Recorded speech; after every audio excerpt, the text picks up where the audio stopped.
Welcome, Scott and Caryn, to the IoT For All Podcast. Thanks for being here this week. Thanks for having us. Thank you for having us. Absolutely. Excited for you both to be here. Good conversation I know we have planned, but first thing I wanted to do is have you both introduce yourself and talk a little bit more about the company that you're with. And Scott, we'll start with you. Sure. So my name's Scott Hondros. I am the Vice President of Professional Services at CenTrak's. We are a RTLS healthcare organization. We provide services, software, and hardware in the healthcare IoT space. My background actually is a bit diverse. I started my career early on in naval architecture and naval engineering, and then moved into project management within healthcare and had the privilege of getting into the RTLS space within healthcare probably about 11 or 12 years ago now.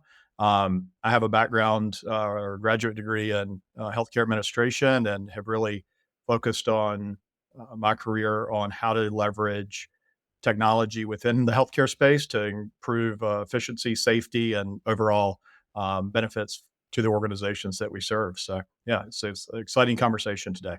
I'm Caryn Hewitt. I'm an RN by background, but spent many years in the operational world at Sanford Health in Fargo, North Dakota. I came to CenTrak's and joined Scott 2 years ago as the Senior Director of our consulting services.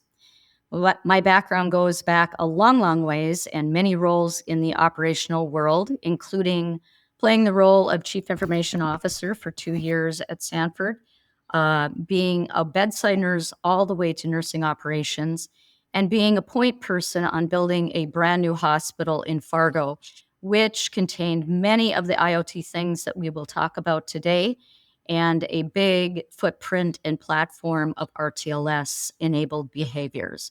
My goal then and my goal now is to utilize all of this fun technology that we have to really enhance the world of our clinicians and, bottom line, make a better place for our patients that we serve. And Caryn, let me ask you this. When it comes to bringing technology into a healthcare environment, people talk about, smart health facilities, building smart hospitals. Just at a high level, what does that mean to you all? And when someone kind of talks about what that is, how would you kind of explain that to somebody just at a high level? Well, in my experience and looking at a lot of the organizations we're working with now, it's really leveraging all of these cool tools, if you will, that are out there in the environment, finding a place for them, finding the real value for the clinicians and patients, and then implementing your flavor of all of these technologies that really enhance the healthcare organization that you're hoping to portray. So you will see things like smart boards for patients. You will see things like mobile technology for all of the clinicians. So it's feeding them information real time and not expecting them to be in certain locations, but enables their mobility no matter where they are.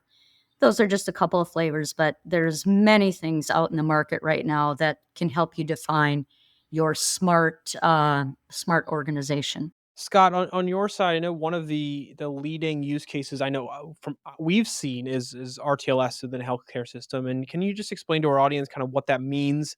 Not just what RTLS is, but more so its application in the healthcare system, how it's being used or what it's being applied to, and things like that.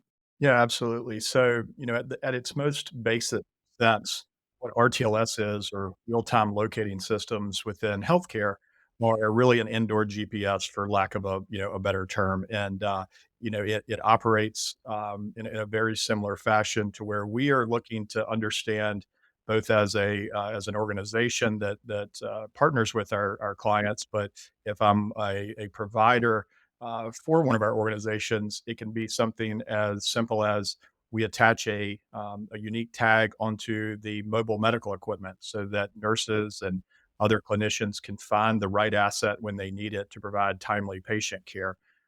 There are a lot of different use cases that really is what makes this industry exciting, and some of the flexibility we have. So we hear a lot, unfortunately, right now about staff duress and staff safety. And while healthcare is in a period of challenging times from a staffing perspective, being able to keep your staff safe is something that leadership at these organizations is very excited about and something they're willing to invest in. And so we provide nurses and other clinicians and really all ancillary staff with these specialized badges that have a duress button on them. All of this again ties back into what Karen was mentioning, where we're collecting data throughout all of these interactions. So whether it's a care provider that's going into an exam room or a clinical asset that's moving around, we do environmental monitoring. So all of these use cases are providing a benefit and really trying to automate a process for the end user to make their lives easier. We a lot of times we refer to as working at the top of your license. So if we are able to provide nurses the ability to remotely monitor refrigerators and freezers that have pharmaceutical products, that allows them to have a few minutes of their day spent back with those patients or the family members, and so working at the top of their license. So it's exciting. We really try again to look at the strategic objectives or the challenges that an organization has. And then we tailor our technologies around a use case that meets their challenge to alleviate that. So a lot of different options. Who are the key stakeholders in most of these? I mean, obviously, and looking at a hospital, for instance, you have the people who own the hospital, you have the staff, but take us through kind of who the stakeholders are, the end users even are in some regard, for for these solutions, and are being brought into consideration when it comes to making that decision on what do we need, what can we adopt, and what are we trying to solve for. Healthcare over the last 10 years has really started investing heavily where IT used to be kind of a department within a large, organization. Over the last 10 years, the budgets and the ownership of the IT organization has become more and more prominent within many of our clients. And so a lot of times the desire for a new technology that may have been seen on a podcast like this or at a large convention, a lot of times it comes in through the IT group or the CIO or the CTO. But then we get a lot of requests through individual departments. So we may have a biomedical or a clinical engineering leader who says, "You know what? We really can't find our equipment when there's a major recall, and we need to do that. And I heard about this tracking technology that allows for that." And then security may say, "You know what? We really need to provide something to our staff to make them safer." So the technology at I would say at an enterprise level, a lot of times comes in through that IT group, but the true pulling of the rope and really getting ingrained in the organization starts happening at this, I would say, more departmental level. Karen, would you agree with that? Yeah, I would totally agree and just say, the key departments Todd mentioned, like clinical engineering or your biomedical areas, you always have to have your nursing folks, your clinical folks at the table, no matter which of these use cases that we're talking about. So, one of our approaches when we work with people is to really get that governance steering committee nailed down and make sure that you have representatives from all these key areas that you're talking about, Ron.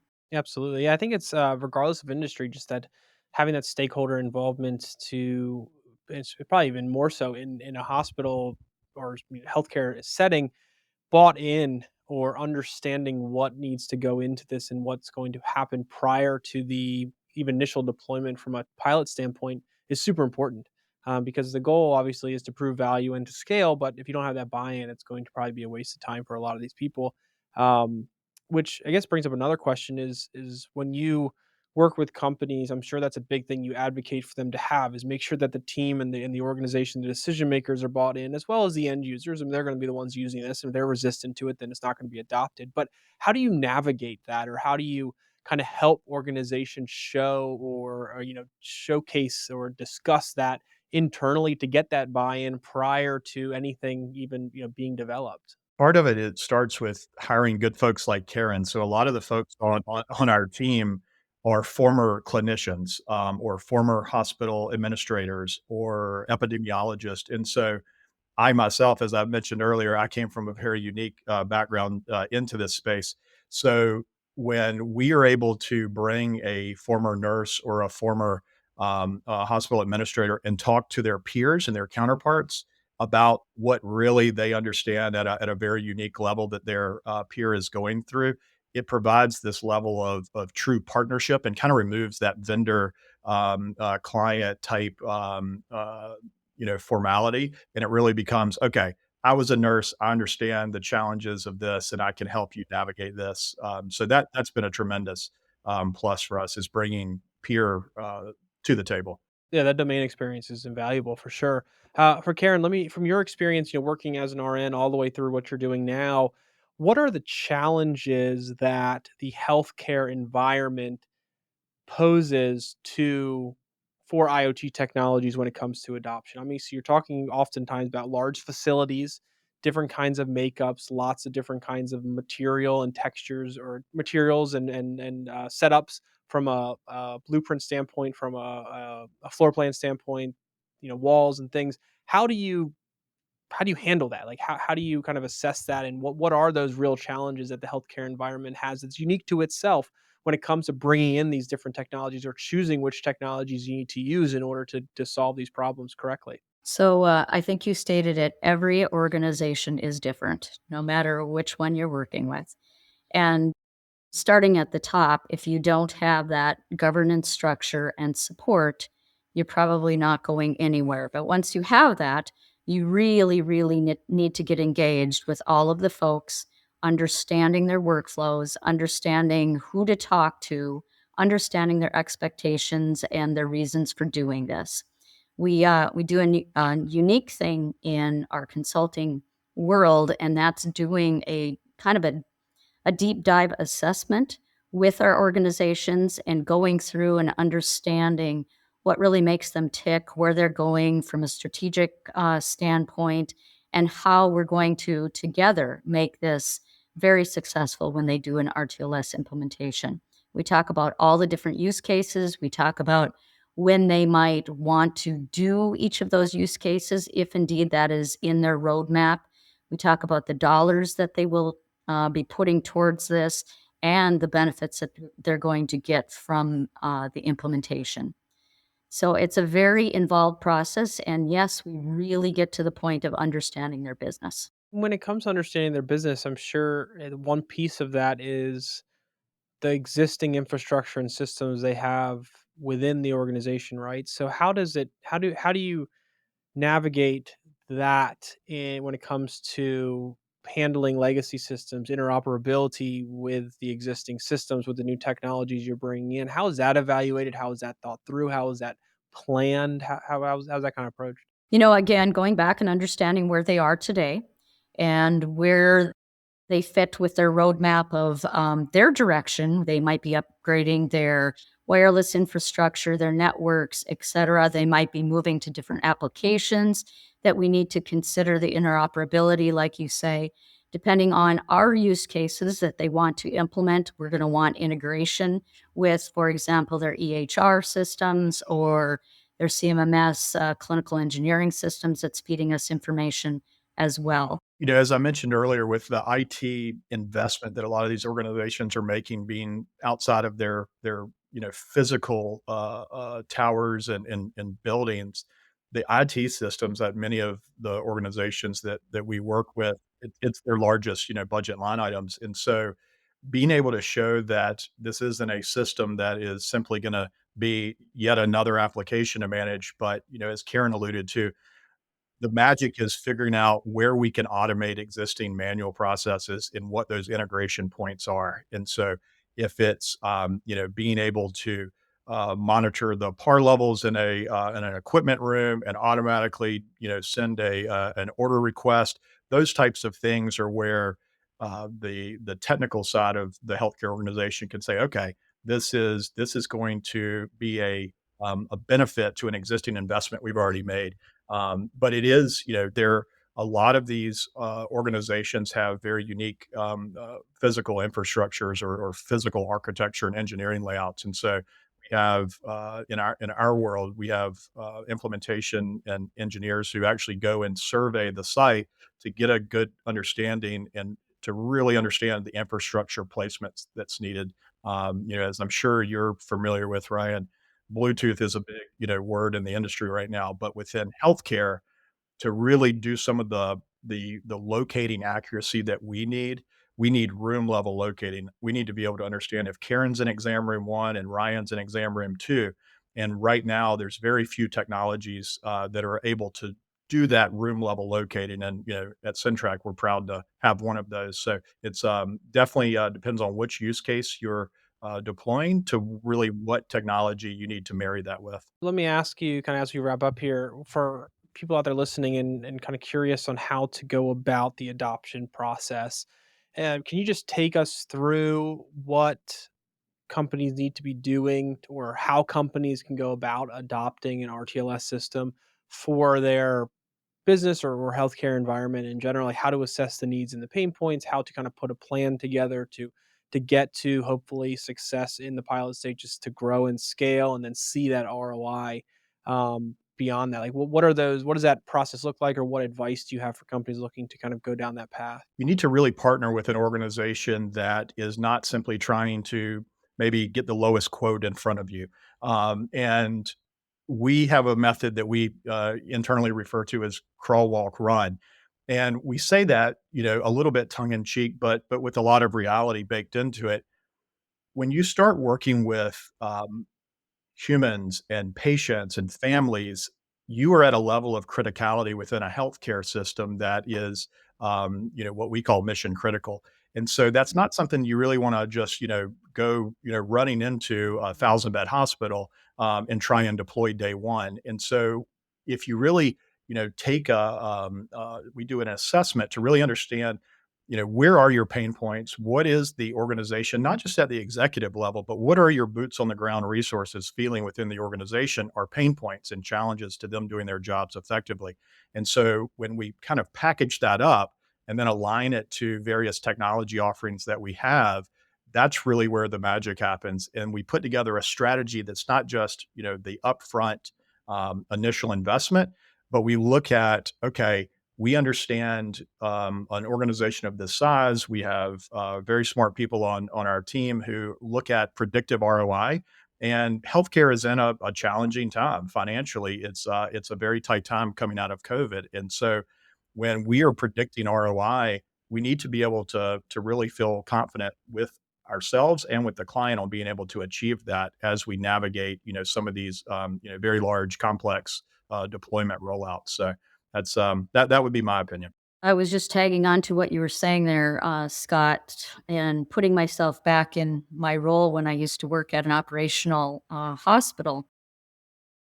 The vendors such as us that have this width and breadth and lots of experience of being out there and seeing these systems are very valuable. And I think that's probably what I'm asked all the time is what did you do, or what was your best practice, and how does this really work in the real world environment? I would partner with someone like that that can help you navigate these waters and create a plan that is going to be what your organization wants at the end of the day. I really appreciate you both kind of taking the time to do this because we've seen a lot of popularity in healthcare related content when it comes to how IoT technologies are being applied in the healthcare setting.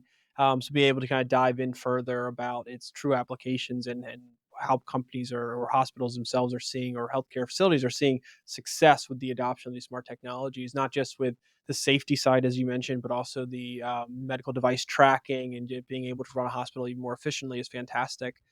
For audience out there who wants to learn more or wants to dive in further, follow up, ask any questions, what's the best way for them to do that or reach out and connect? Yeah, so they can go to centrak.com, CENTRAK.com. It's a fantastic website. It has a lot of the methodologies Karen and I have spoke about today, but it also shares some of the use cases and technology. So, as I mentioned at the beginning, we have a wide breadth of software, hardware, and professional services. So, yeah, feel free to go on the website and drop us a note. Scott and Karen, thank you so much for taking the time. Really appreciate it and excited to get this out to our audience. Thank you. Great fun. Thank you.